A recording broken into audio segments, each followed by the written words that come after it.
गुस्से पे काबू पाना मतलब एंगर मैनेजमेंट, ये हमारे आजकल नौजवान नस्ल का बहुत बड़ा प्रॉब्लम है।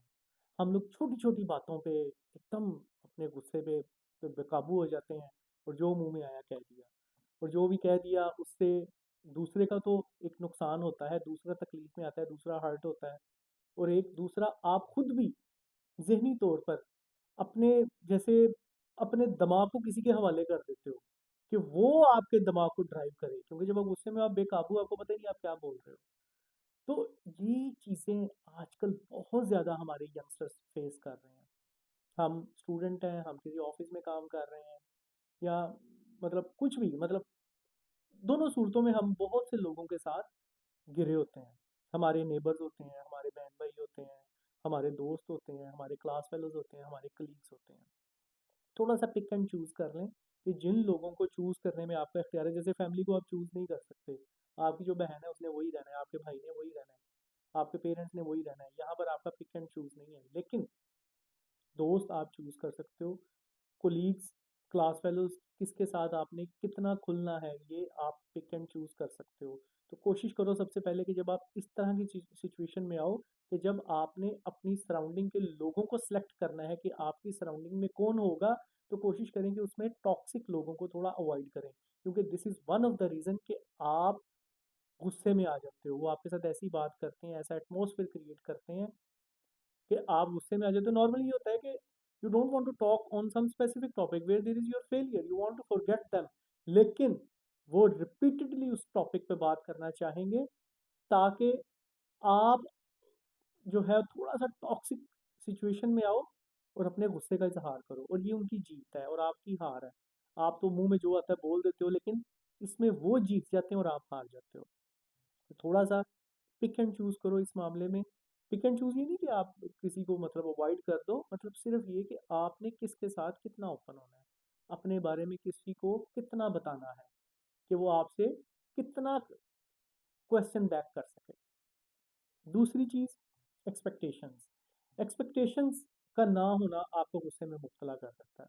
आपके लाइफ पार्टनर है, आपके दोस्त हैं, आपके ऑफिस, कंपनी जहाँ पर आप काम करते हैं, जिसमें आपने एक्सपेक्टेशंस लगाई होती हैं कि मैं कितना इंक्रीमेंट लूँगा, मुझे इतने बोनस मिलेंगे, मुझे ये फैसिलिटीज़ मिलेंगी।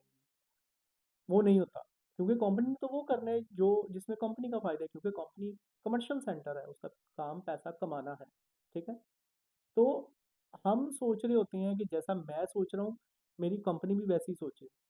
तो हमारी एक्सपेक्टेशंस बहुत हाई होती हैं, तो वैसा नहीं होता, तो हम गुस्से में आ जाते हैं। गुस्से में आ जाते हैं तो मेंटली डाउन चले जाते हैं। इसी तरह हमारा लाइफ पार्टनर, कोई भी परफेक्ट नहीं होता। आप जिन लोगों के साथ रहते हो, वो आपकी वाइफ है, आपके हस्बैंड है, आपके दोस्त हैं, आपके कोलीग्स हैं, आपके क्लास फेलोज हैं, हर कोई परफेक्ट नहीं है। किसी ना किसी के अंदर कोई ना कोई कमी कोताही ज़रूर होगी, और जब वो कमी कोताही का इजहार करेगा तो आप लोग गुस्से में आओगे। तो इसमें थोड़ी एक्सेप्टेंस, कि आप किसी को कितना बर्दाश्त करते हो। अगर आप उसको बर्दाश्त नहीं कर सकते तो उससे दूर हो। जैसे मैंने आपको पहले पॉइंट में बताया कि अगर आप किसी को बर्दाश्त नहीं कर सकते तो उसको ज़्यादा अपने बारे में मत बताओ कि वो आपसे क्वेश्चन बैक करे और आप गुस्से में हो। दूसरा, अगर आप कभी ऐसी सिचुएशन में हो कि आपको बहुत ज़्यादा गुस्सा आ रहा है और आपके काबू से बाहर हो रहा है, थोड़ा टाइम गेन करो। जैसे फ़र्ज़ करो कि आपके बच्चों ने आपसे कोई डिमांड कर दी है, आपके बहन भाई ने कोई डिमांड कर दी है, आपके पेरेंट्स ने कोई डिमांड कर दी है जिसको आप पूरा नहीं कर सकते हो। आप एक एक बैड सिचुएशन में आ रहे हो, तो थोड़ा टाइम गेन कर लो। टाइम गेन करने से दो चीज़ें होंगी। एक तो जो उस वक्त आप जिस सिचुएशन में हो कि आप मुंह में जो आया बोल दोगे, जो कि आपके कंट्रोल में नहीं है। गुस्से में इंसान अपने कंट्रोल में नहीं होता, तो आप उस चीज़ से अवॉइड कर सकोगे। जब आप अपने कंट्रोल में आओगे, आपका गुस्सा डाउन जाएगा, जो कि एक नेचुरल सी चीज़ है। ये वो गलत चीज़ नहीं है, नेचुरल सी चीज़ है, और आपको इससे खेलना है इस सिचुएशन से, कि आपने अपने गुस्से को कूल डाउन करना है, थोड़ा टाइम देना है। टाइम देने से नेचुरली आपका गुस्सा कूल डाउन हो जाएगा, फिर आप उसका आंसर करो। फिर आप अपनी उसमें जो भी आपने अल्फाज का वो चुनाव करना है वो करके आप अपना आंसर दो। उसमें ये होगा कि आप बहुत सारी तकलीफ से बच जाओगे। तकलीफ ये है कि आप गुस्से में बोल दोगे तो आपको भी बाद में जब होश आएगी, गुस्से में आप होश में नहीं होते हो, आपको जब होश आएगी आपको बुरा लगेगा मैंने ऐसा क्यों बोल दिया। इसी तरह जब सुनने वाला है वो भी तकलीफ में आएगा कि यार this is someone very lovable to me, and इसने ये किस तरह के अल्फाज बोल दिए मेरे बारे में, तो आप इन दोनों सिचुएशन से बच जाओगे, खुद को भी सेव करोगे और दूसरे को भी खुश रखोगे। थोड़ा टाइम गेन कर लो। इसके अलावा कि जब आप इस दुनिया में आए हो और आपने इस दुनिया के अंदर अपना वक्त गुजारना है, तो ये सारी चीज़ें हमको फेस करनी है, and you should be mentally prepare for this. कि आप जब एक छोटे बच्चे होते हो, आप काफ़ी चीज़ों को हासिल करना चाह रहे होते हो, आपका पेरेंट्स मना करते हैं। जैसे मतलब बच्चे वो टॉय लेना चाह रहे होते हैं, पेरेंट्स मना कर देते हैं, तो बच्चा गुस्से में आ जाता है। तो यहाँ से हमारी प्रैक्टिस स्टार्ट हो जाती है। फिर हम स्कूल में जाते हैं, स्कूल में हम जाते हैं और हम सोचते हैं कि जनाब वो क्लास में हमें रिस्पेक्ट मिले, इज़्ज़त मिले, लेकिन उसके लिए एक ड्यू एफर्ट करनी पड़ती है। वो जो बच्चे करते हैं वो उस मुकाम को हासिल कर लेते हैं, जो नहीं करते वो नहीं कर पाते। उसके बाद फिर हम अपने ऑफिसेज में जाते हैं, अपने वर्किंग उसमें प्रोफेशनल लाइफ में जाते हैं। वहाँ पर भी ऐसे है, हम चाहते हैं कि हम रिकग्नाइज किए जाएँ, लेकिन वही बात, फर्स्ट डिज़र्व देन डिज़ायर। सबसे पहले तो ये देखिए कि आप डिज़र्व करते हैं उस रिकग्नाइजेशन के लिए। अगर आप डिज़र्व करते हैं तो इसके बारे में सोचिए, अगर आप नहीं करते तो फजूल में आप खुद को एक नेगेटिविटी में मुब्तला कर रहे हैं।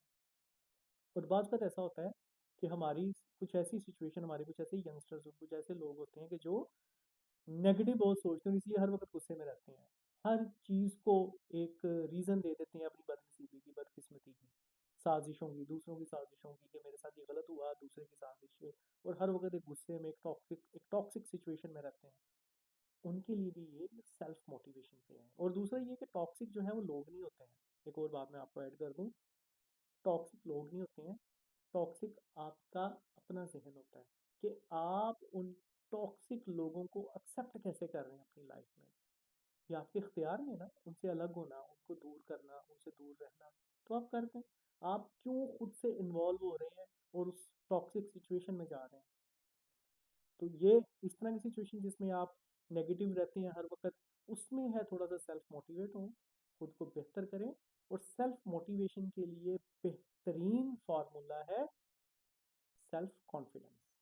जब आपके अंदर सेल्फ कॉन्फिडेंस होगा कि you can do this, you can change this, you can achieve this, तो आपके अंदर खुद एतमादी के साथ साथ एक सेल्फ मोटिवेशन भी आएगी कि हाँ, तुम ऐसा कर सकते हो अगर तुम इसके लिए ड्यू एफर्ट करो। तो ये बहुत सारी छोटी छोटी चीज़ें हैं जिनको आप मिला के अपने लिए एक बेहतरीन एंगर मैनेजमेंट एटमॉस्फेयर क्रिएट कर सकते हैं। तो बजाय इसके नेगेटिव रहें, गुस्से में रहें, बेकाबू रहें, क्योंकि गुस्से में आप काबू में नहीं होते जैसे मैंने पहले बताया। इन सारी चीज़ों से बचने के लिए बेहतर है self confidence, avoid toxic people, less expectation. अपना ख्याल रखिएगा।